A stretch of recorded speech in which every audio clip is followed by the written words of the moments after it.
Let me call you sweetheart.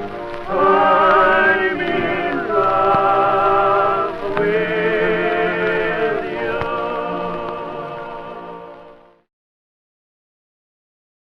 Welcome to the B-List, where we talk about everything we love to hate and everything that we hate to love. I'm Tara. I'm Courtney. And Merry Christmas, Tara. Merry Christmas, Courtney. Can you believe it's been another year? This year flew by. Like, maybe because last year was so shitty. Well, yeah. This one is getting a little bit better. Hopefully next year, I can feel it. 2022, that's the year. Hopefully. Well, that's what they keep telling us anyway, but then new variants come out. We're just going to keep pushing it off and pushing it off. But it's getting a little better. I guess you can say that. At least we get to see each other this year. We do get to see each other this year. Yeah, I've been boosted. I've had my COVID booster shot. So if you're not vaxxed, please go get it. Go get your vaccination. Come on, guys. We'll touch on that later, one of these days here. But not be political, but just do it. Like, come on, it's just the right thing to do. Yes. Today, we're going to be talking about toys. Yeah. Of Christmas past. You know, those toys that everybody goes completely crazy for. Like the It toys. Like the toys that... The toys of the year for the years that we picked here. Yeah, for sure. And my first toy that I'd really like to talk about is is one of the first ones I remember. Now, I had one of these. This is the Cabbage Patch Dolls. Okay, yeah. And Cabbage Patch Dolls were really an interesting take on raising dolls. It's... You know, why were they birthed in a field? Like, well, we'll get to that. They were first, in the cabbage, right? In the cabbage fields. They were introduced in 1982 by Coleco. And I was also introduced in 1982. Yes, yeah. Oh, that's my birthday. And coincidentally, she was also birthed out of a cabbage. It was a zucchini patch, but yeah, zucchini. Well, I'm a zucchini kid. You're a gourd of some sort. I'm definitely a gourd, shaped like one for show. Well, Cabbage Patch Dolls, Cabbage Patch Kids were introduced in 1982 by Coleco. And if any of you are gamers, you might remember the Coleco company as the company that introduced ColecoVision, which went up against other video game consoles like Atari and lost. Yeah. But they made like other toys too, though, didn't they? They made other toys. Like, familiar. Yeah. Well, the Cabbage Patch Dolls kept them alive for a long time. Yeah. A few years after this. Gotta ride that one good idea. Yeah. Well, Bill Gates. Yeah. The Cabbage Patch Kids were inspired by dolls that were made by Xavier Roberts, who was making Little People dolls at the time, which I believe were like these little lifelike leather-bound little people dolls. Like they were people. I guess people who are shorter than when they started making them wrestle is when they took them home. But they found a huge market in the porn industry. And then he went on to make all kinds of other dolls. And then all kinds of things that we can't. Those weren't as popular at Christmas among the kids. That is for another episode. That's for the adults. That's the X-rated version of this episode. But I remember Cabbage Patch Dolls. They put them on everything. I remember I was about 3 or 4 years old at the time when they came out. So I had like bed sheets and clothes. Oh yeah, I think I had a lunchbox. Oh yeah, if you grew up in the 80s and the 90s, you had a Cabbage Patch. Yeah, it was on backpacks. It was like this whole culture of Cabbage Patch Kids, and these Cabbage Patch Kids were, they came in different colors and combinations. So they had their, blonde hair, blue eye, blonde hair, green eye, brunettes with brown eyes. They had a limited line of like black kids that I think that they had like 1 or 2 of each one, which is unfortunate because it was a huge market for these. I only had the one. And well, I mean, that's like Barbie dolls. Like Barbies, there was like a jillion white Barbie dolls. But yeah. Like, why did Barbie only have have one black friend? One black friend. Right. That's no Asian friends to speak of. Like no, but then well, yeah, no, there wasn't one. I was about to say there was one, but no, she just had a brunette friend. Yeah. So, but yeah, the Cabbage Patch Kids even inspired like a cartoon. I remember the cartoon. I want to say that they tried to get a live action Cabbage Patch with puppets, but I can't remember. Okay, so I know they did a Garbage Pail Kids. I know they did that, and the movie we'll have to cover someday because we're going to cover that when we do like crappy movies. Like we can do that one and like Howard the Duck and like all the weird, weird animatronic, like weird kind of. We'll do an episode about that. Well, yeah, we'll have to touch on We'll have to touch on the shows too, like Alf and all of those. Yeah. But the backstory for the Cabbage Patch Kids is kind of the weirdest one, and this is how we'll get to the backstory. The creator of the Little People dolls only sold his creations to Coleco if he could remain in the backstory. He had to be a part of their backstory. So he just decided to sign the ass of a million different dolls. So he just decided to put that little plastic heart on everything. No, you know what? All his signature was on everyone's butt. We still haven't even gotten our Christmas tree up yet. Oh, we got the Christmas tree up. Okay. So now it feels like Christmas. Now it's oh, so cool. Actually, today was kind of cold. It was today. We finally got a little bit of a cold snap here in Texas. Yeah. Well, I say cold, but it was like it was above freezing still, but you know, we're weak wusses here. I'm good with that, I think. But back to the Cabbage Patch Kids. Xavier Roberts, like I said, wanted to be a part of the original story. So the story goes, a young Xavier was walking around one day, and he comes up on this like abandoned, unkempt, derelict garden that he notices that babies are growing out of the vegetables, namely, I guess, the cabbages. And so he starts to pluck them, and he puts them into homes by putting them on store shelves. And he finds, one does. Yes, and he rips them from their garden home, mainly because he's trying to keep them from local villains who are basically selling them into slavery so they could work in the gold mines. So in order to keep these babies out of the child traffickers' hands, he puts them up for sale in a different way. This is a lot. Yeah, and then these dolls too on the shelves, they would come with birth certificates. Yeah, birth certificates. So you could put your name on them, and so it was like a weird black market baby adoption ring. Really? Yeah. I guess that's keeping them out of the sex trade, but more in the you're just gonna keep them at home. Yeah. Well, and you know they sold for somewhere around like $30, and I remember, yeah. They were mostly popular in 1983. Let me look at my notes here. There was such a craze for them that I was reading stories of like families flying over to the UK to snag some because they weren't as popular over there. So they were flying all the way across the sea to pick up a $30 doll. And then they started having problems with counterfeit. And well, I want to say, like, wasn't there like a different, I want to say there was another brand, like it wasn't Cabbage Patch Kids. It was for like the kids that like couldn't afford Cabbage Patch dolls. They made one. It was similar, but it wasn't the same. My grandma actually made me one, but because they couldn't get a hold, they were afraid they couldn't get a hold of one for me, and so my grandma made one for me that had a painted face. God, that's terrible. I wish I still had it. I think it's somewhere in my attic right now, where it should be. Oh my God, do you remember that doll that I brought to work that time? Oh my gosh, yes. Little backstory on us, you guys. Like, we worked together for several years at a salon. We're hairstylists. And so I was in the process of buying my house, and we're cleaning it out. There was an old lady that had lived there before us, and there was this doll she had in the attic that had on a little suit. I mean, and it was, I don't know, like 12, 14 inches. Yeah, yeah. It had on a little suit, and its face was like... It was like a photo imposed imposed picture on this face of her husband. Her old man husband. And the hair, was it real hair? I don't know if it was his real hair or... in a little suit, and so I would bring it to work. I brought it to work and messed with them with it, like, you know, you leave it on her station or something.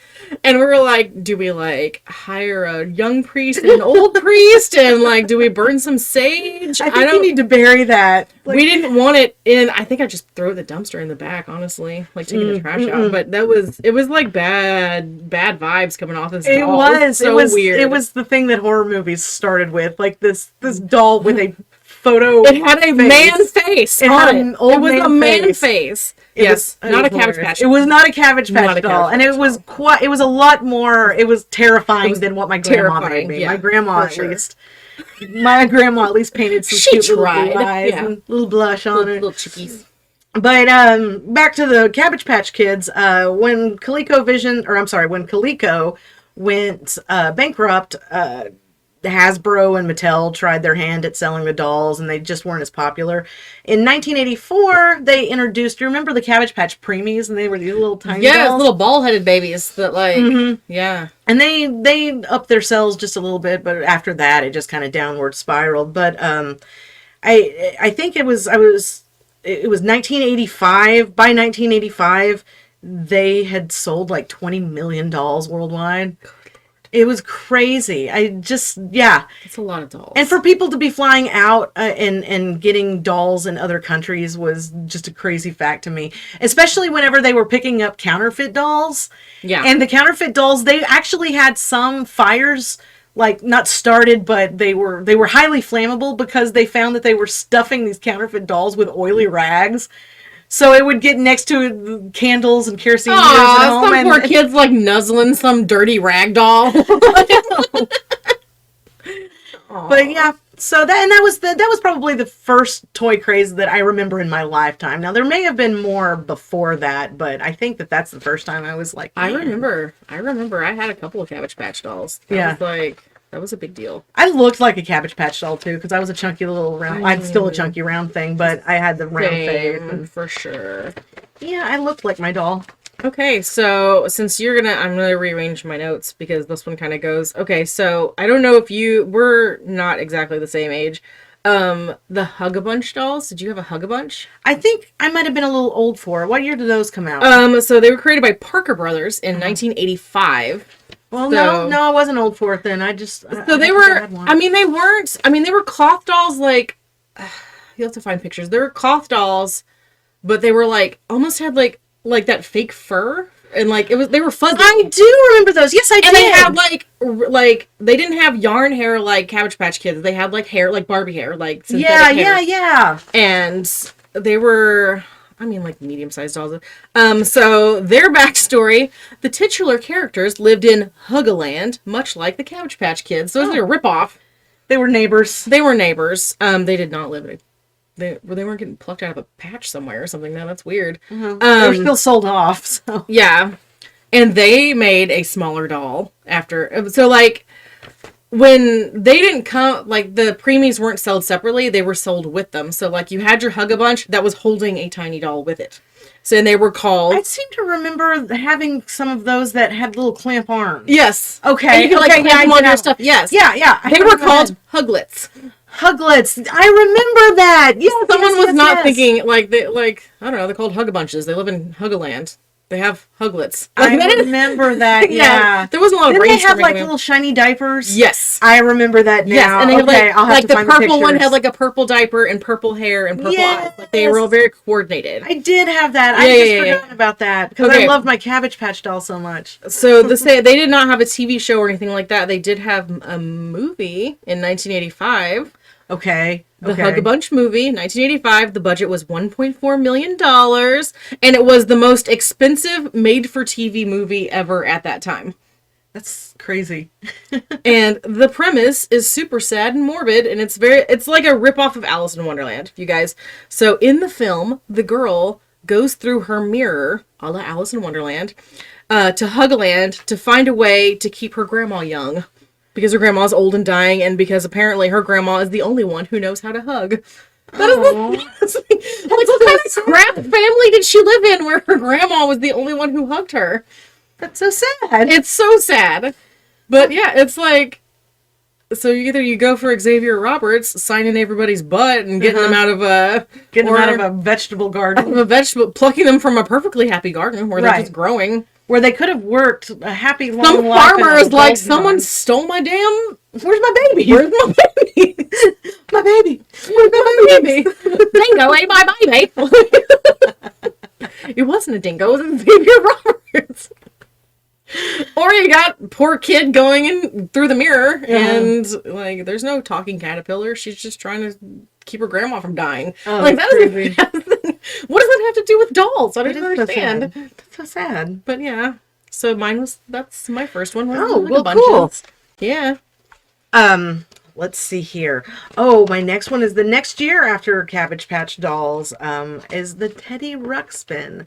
If you guys, I had one of those as well. I did too. I had one, and then my friend had the Mother Goose. Remember Mother Goose? Like they had Teddy Ruxpin, and then they made a Mother Goose. Yeah. Too. Did you ever have Grubby, his best friend? No. He had Grubby was like a giant grub worm. I was gonna say, was it a giant worm? Yeah, he was a giant grub worm that he met in his own little garden or whatever.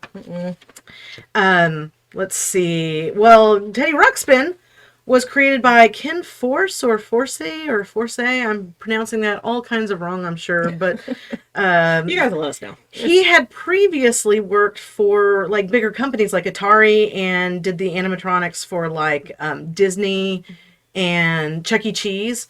So he had already had a background in robotics, and so he used his Chuck E. Cheese fortune to make to make some talking bears to go into the Teddy Ruxpin. And it was most popular really in 85 and 86. And if you don't know what a Teddy Ruxpin is, it's this cute little animatronic bear that had a huge tape deck in the back of it. On his back.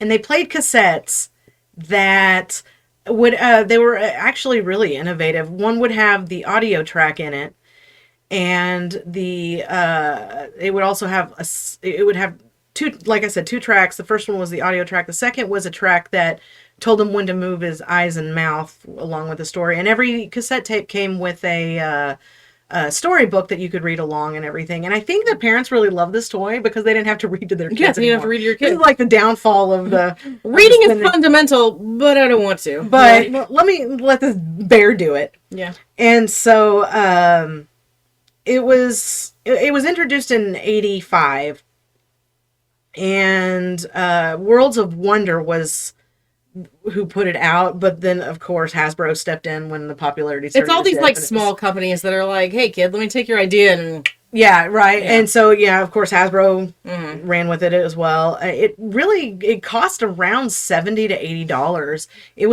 I remember my mom and dad saving up for it. They were expensive because this was in the early days of my parent when they were young, and I remember thinking it was hilarious to put my monkey's tapes in there or something, or putting like Dirty Dancing tapes in there. Yeah, and he was like blinking his eyes. He was blinking his eyes, and every once in a while, the track would make him move his mouth, but it was never in sync. It was just looking dead. Hungry eyes. I remember putting.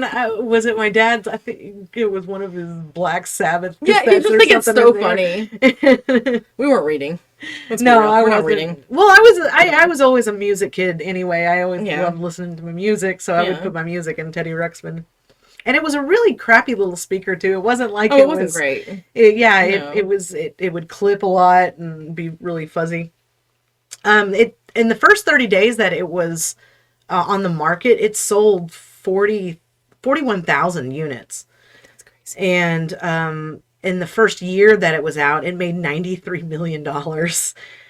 And all it takes is one good crappy toy idea, and then you never have to work again. Yeah.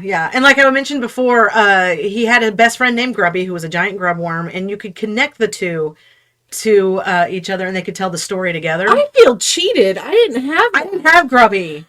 I didn't have. Thanks a lot, Mom. I know, right? Thanks, Mom. No, I didn't have Grubby, but you know, that was another $70-$80 that my parents didn't have. Wow. They even starred in their own like 65 episode cartoon called I think it was The Adventures of Teddy Ruxpin. Yeah. And they've tried bringing back Teddy Ruxpin throughout the years, but they've never really met the same success. They tried making it smaller. They tried making it more cuddly. They tried. I think that they even at one point had put like light up eyes in it, so you had this demon bear telling you stories in the dark. But yeah, never really gained popularity after that first couple of years it was on there. But yeah, that was Christmas. That was Christmas for me that year. All right, so still in the 80s. My next one is Popples, which is another one that I had as a kid. Created by this company is called Those Characters from Cleveland. Okay. I had to read it twice, so I was like, why is Those that? characters from Cleveland. Why Well, because is that- Cleveland rocks. Cleveland rocks. It was created in 1986 by those characters from Cleveland, and then was later sold to Hasbro because they were like a big toy company back then.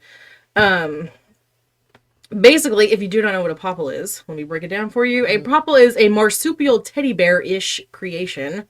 It's a little bitty thing. And basically, you can tuck their heads into their own anuses and turn them into a ball. Inside out. And I read that the creator of this, her name is Susan Trentel? She got the idea from rolling up socks. Like when you're like pairing your socks together. Okay, and you yeah. roll them. I can see that, yeah. She's like, wouldn't it be fun to stick this teddy bear's face in its own butthole? Was she high? Probably. Stick his head up his own butt. Exactly. The first 9 Popples were called Pretty Cool, or PC for short. Party, Pancake, Puzzle, Prize, Puffball, Pretty Bit, Potato Chip, and Putter. I don't know why they all had P names.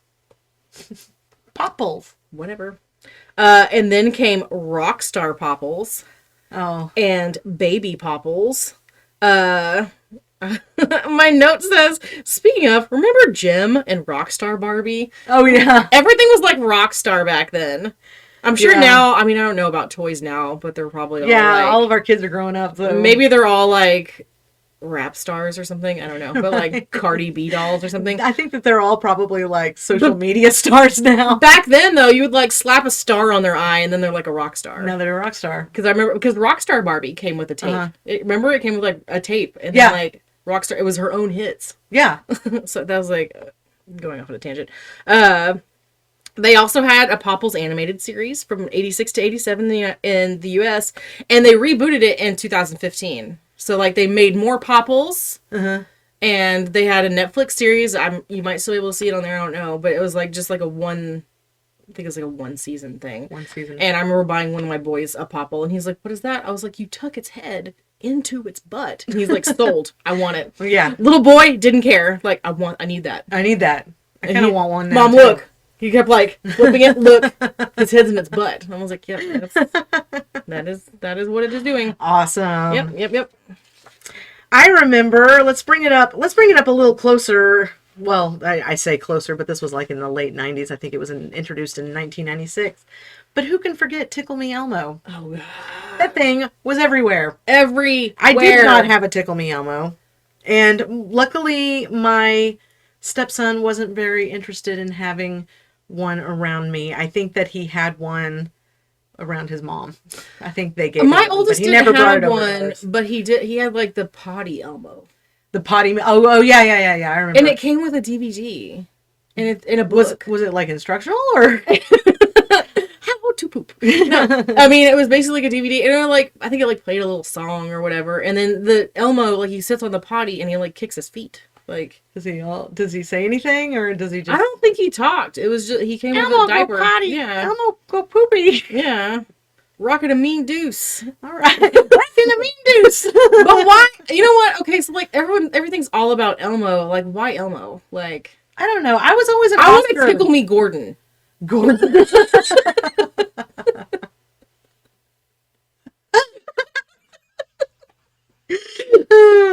So sorry, Gordon. If you're still out there, I don't even know. You were one of our favorites. You've made an impact on us. Like Gordon's Magic Mustache Ride or something. Is that why you had to leave the show? Maybe. You know, the guy who played Elmo was like a perv and he got fired. That's what I remember that, yeah. Tickle Me Elmo. Well, no, sir. Tickle, yeah. He liked to be tickled. I remember back then. Now I was in high school or just getting out of high school whenever it hit the height of its popularity, and people were paying like upwards of like $1,500, $2,000 because this was back a long time ago, right when the internet was just getting popular, so eBay was just getting started and all that, and so people were going online and able to buy this stuff, and they were fighting so much in the stores for it that they were actually putting people in the hospital. There was a Canadian Walmart, I think it was in New Brunswick, a Walmart employee lost a rumble with like 300 customers that came in at a midnight madness sale and ended up breaking a rib, pulling a hamstring, got a concussion. Like, seriously? Had injuries to their back, neck, and jaw. I mean, for just a few toys. There was only a few toys being put out. And do you want to be that person who goes to jail because you fought over a Tickle Me Elmo? And the only function is when you squeezed it, it would laugh and jiggle. Laugh and say tickle me. Yeah. It would laugh and move. And it was not like a cuddly Elmo. It was, I want to say it was like hard. Like, yeah. Plastic, and it wasn't like a haha, you're getting me. It was like having a seizure. Yeah, like shaking uncontrollably. Some of the dumbest customers that paid way too much for it, though. There was there were a lot of them, but a couple of them that I read about. There was one like in Denver that paid $7,100 for one. That was one of the top buyers. That's like a nice secondhand car. No kidding, I didn't pay that much for my car at all. Me either. And but one doll, I think one of the top contender for the most expensive one was bought at a charity auction from a radio station in Los Angeles. Okay. And so they were having a charity auction, and I think it was a pharmacy that bought it to raffle away again or something, but they ended up paying like $18,500 for it. Oh, okay, but like that's going to charity. It did go to charity, so we can forgive that one, I guess. I don't know, but it would be a moron and spend $18 on a stupid. I think I had read that in Chicago had the most numbers of arrests over the Tickle Me Elmo craze, and in New York there were arrests because people were swarming the delivery trucks and like pulling delivery truck drivers out and all that kind of stuff. So yeah, that year it got really violent, and I remember watching some of these stories on TV. And what you do is you buy a vibrator and you open up an Elmo doll, you put it in there, and you sew it back up. Boom. There you go. Tickle Me Elmo. I know, and you can even get the rechargeable ones, so you wouldn't have to keep having the batteries in. Those little adapters. Plug right in. Yeah, and then they went on actually to try other Tickle Me characters. Actually, I really didn't look them all up because we all know that Cookie Monster was where it was really at, or the Count. I mean. The audacity of Cookie Monster wasting so many cookies over the years is kind of appalling. But children starving in Ethiopia. Starving, and he can't even get those in his mouth. This asshole's just throwing cookies around. Yeah. But yeah. So. All right. So if we're gonna be in the 90s, then I will go for. Let's talk about Talkboy. Talkboy. I had one. I think my brother had one. I annoyed the crap out of my parents on a road trip when we had a Talkboy. We were going to see my grandma, I think, and I had the stupid thing. So if you guys don't know what a Talkboy is, welcome to the 90s. This is the most highly sought after toy in 1993. From it was made famous by Kevin McAllister in Home Alone 2. Home Alone 2. Yeah, the classic scene with Tim Curry where Tim Curry is a freaking creeper and getting into this guy's hotel. Yeah. He sneaks into the hotel room and then he has to use it to pretend he's Uncle Frank. It's a handheld voice recorder from Tiger Electronics. Uh-huh. I doubt that's still around. It was created from 1992 to 1999. And it says, as seen in Home Alone 2. And you could, slow down your voice. And if you got the more expensive one, it had, little, sound effects and things like that that you could use. In 1995, they created... I didn't know this. They created a Talkboy/Talkgirl FX pin. It was a pin. I think I remember that. I don't know if my brother had that. My brother's a couple years younger than me, so... He had all those cool... I guess I was, done with it by then, because I don't remember that. Yeah, I remember him having the Talkboy cassette player, but I don't remember. So, the Talkboy and Talkgirl pins from 1995 sold more than 1 million units in 45 days. Good grief. That's ridiculous. For a tape player and a pin, yeah. Which just proves you can market anything to children and they will buy it. No kidding. Yeah, no kidding. Hey kid, take this pen. Remember those pens with the different colors and you get all the different colors around the sides and you try and push them all down? Yeah, I tried to get them all out. Yeah. I would just unscrew it and just draw with all the... Remember the pens that would, like, they had a little rotary thing in it that would, I guess it was vibrating, but it would make little doodles, and so when you'd hold them down, they'd doodle across the paper. Yeah, I remember those. Yeah. I never had those either. I think I was a little old for that, too. I don't know. You're never too old for... You're never too old for a cool pen. For a cool pen that vibrates. You're right. Well, I guess we'll stay in the 90s. Okay. Because these were really popular whenever I was a senior in high school. And these were the Tamagotchi. And I guess that they were really popular among older kids because... I think my sister had Tamagotchi. They tried to... Well, they would always take them to school and then confiscate them because, and then your Tamagotchi dies. We didn't have cell phones at the time. Yeah. We had pagers.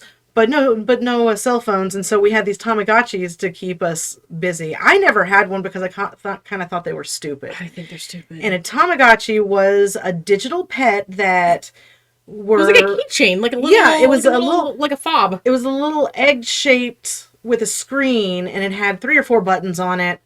And each of these buttons did a different feature, or like you could feed it or play with it or take it to the potty. And the more time that you spent with these digital pets, they would grow up and they would become more mature and you didn't have to be around them so much. You know, like a real pet. Like a child. Yeah, like a child. They sold for around $20. And I guess you can call them like the godfather of mobile gaming because... Everybody had these. You could put them on your keychain or put them on your belt loop.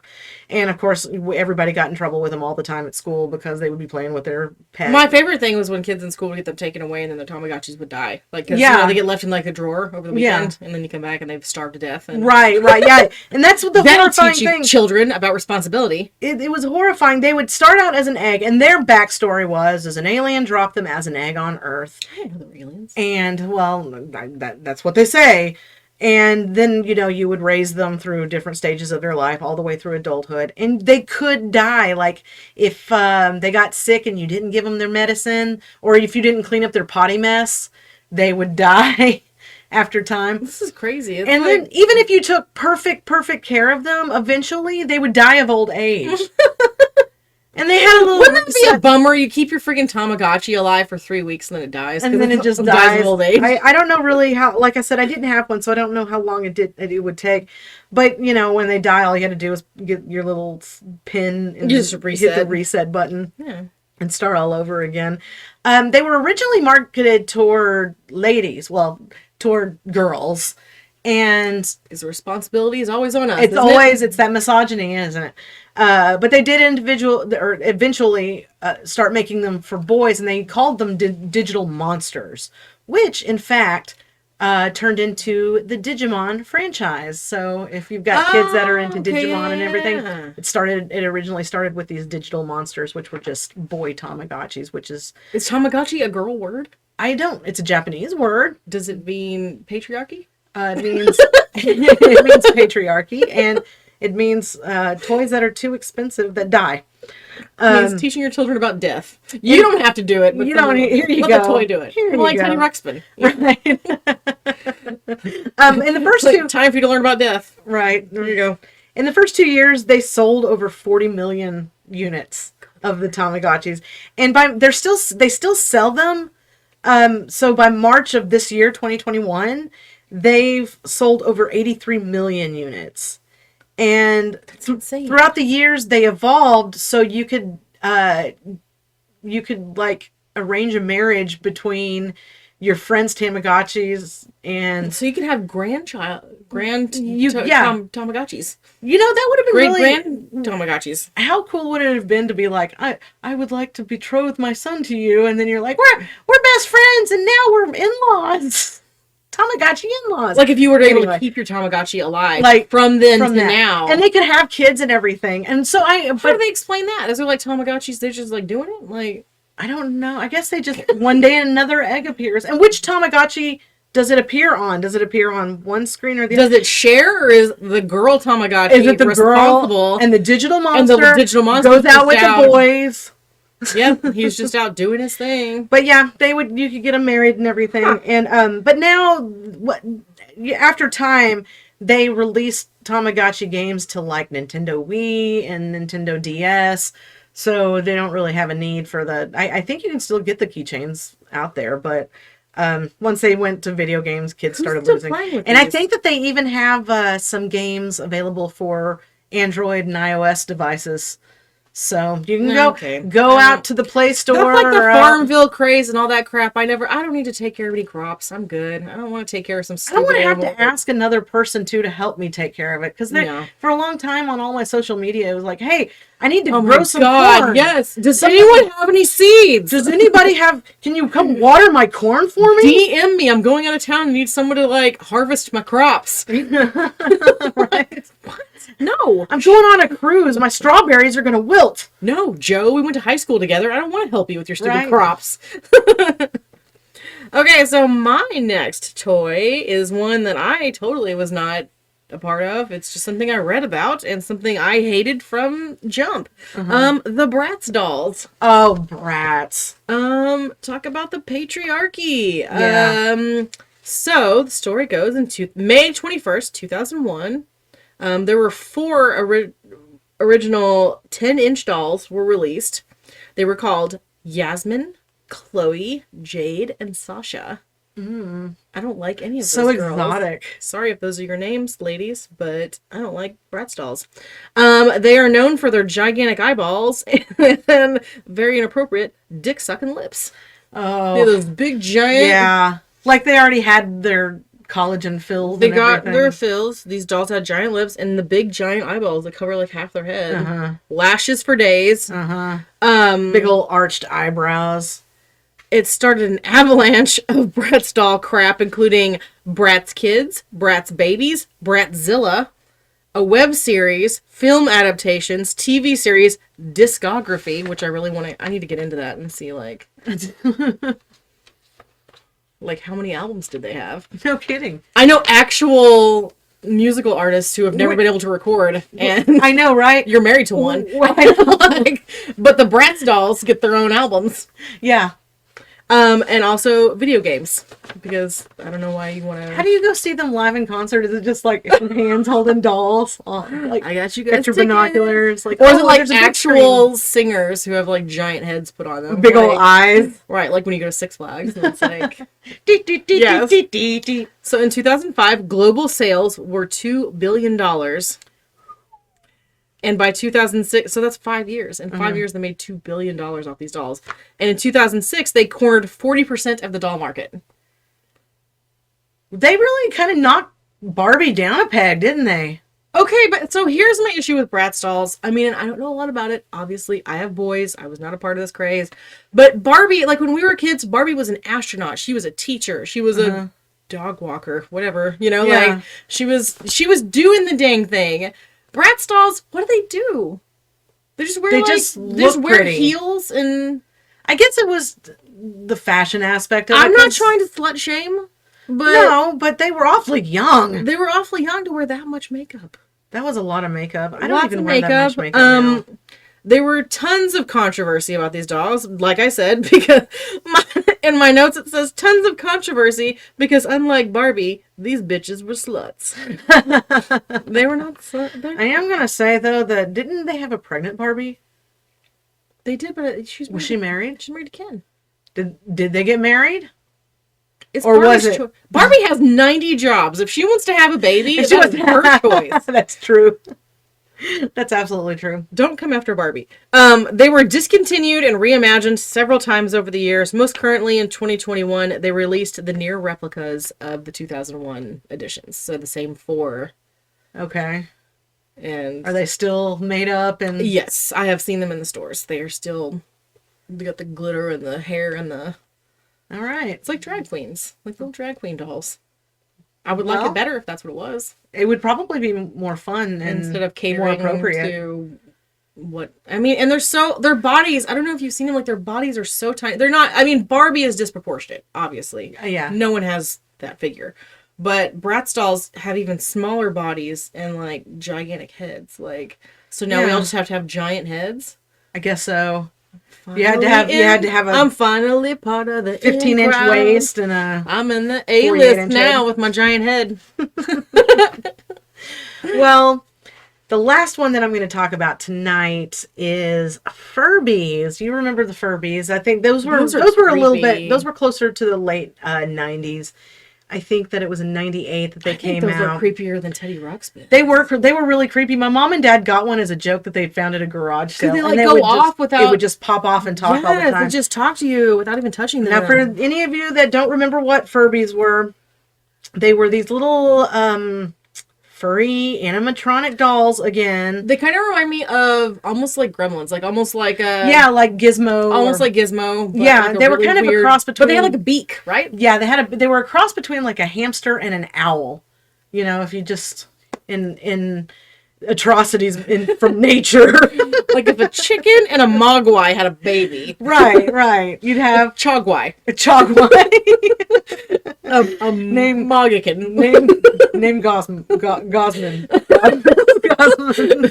John Goslin? John Kate +8. There you go. That's what happened to him. Oops. Well, they were introduced in 98, and there were 8 million sold that year. But by 99, it was huge, and there were another 14 million sold that year. Wait, so when did they come out? They were introduced in 98 by Tiger again. Okay. And you would think, I think that Tiger was still a thing. I wanted to say that they were absorbed by Hasbro or Mattel or one of those companies. I don't think that they're around anymore. Probably not. But they were created by Dave Hampton. Thanks a lot, Dave. And they were sold for around $35. Of course, it was another toy that people paid hundreds, if not thousands for. When they were freshly opened and put batteries in, they would speak a gibberish language called Furbish. And it was just gibberish, you know. And they were really funny little things. They had these third eyes, basically, that were infrared, that could detect movement and light. And when you'd put them across from another Furby, they would have conversations together. Oh, I remember that. Mm-hmm. I remember that. And because I would mess with them in the toy store and like face them each other. You'd face them against each other. A misconception about them was that they learned English as you played with them more and more, and they would pick up phrases and things that you would say. But it really, they didn't have a recorder, and they didn't repeat what you said. They had pre-programmed phrases, and I think that they even had phrases in like French and Spanish and stuff for, you know, other countries, but they would be pre-programmed, and as you played with them more and more, they could tell when you were hugging them because of their third eye, and they would as one does, you know, if you turn the lights out on them, they'd say they were scared of the dark and everything. But people thought that they were picking up foul language because it would say hug me, and they thought that they were saying F me. Yes. Make love to me. Make love to me. Draw me like one of your French girls. Draw me like one of your French girls. Drawing a Furby. All right. A fuzzy egg. Like this? With a like beak. This? Yeah. But yeah, so you would pop off and say phrases, but the misconception went so far that like the NSA and other companies that had like proprietary information, mm-hmm. they were banning people from bringing them in because like the NSA thought that they would record information and then repeat secrets, national secrets, and things like that. You see like Bill Clinton playing with a Furby. Right. Let me tell you all my secrets. I did have sexual intercourse with that woman. I did have sexual intercourse with her. But so they were banned from a lot of companies. There also were rumors that people really thought that it would make medical equipment go haywire. So they banned them from hospitals and hospice units and at home. That's smart. Yeah. And the FAA also thought that it would mess with flight equipment, which it didn't, but kids had to leave their toys at home because they weren't allowed to bring them onto planes. And just things all of a like sudden that. It turns into like Gremlins 2, and like the Furbies are taking over, and right. Couldn't get them wet, couldn't feed them after midnight, any of those speaking kind of Furbish things. to each other, hatching plans for your assassination. So at any rate, no, they were just creepy little dolls with bad timing and so conversational skills. Same. So those are our toys. That is our toy list from our Christmas toy list. Past.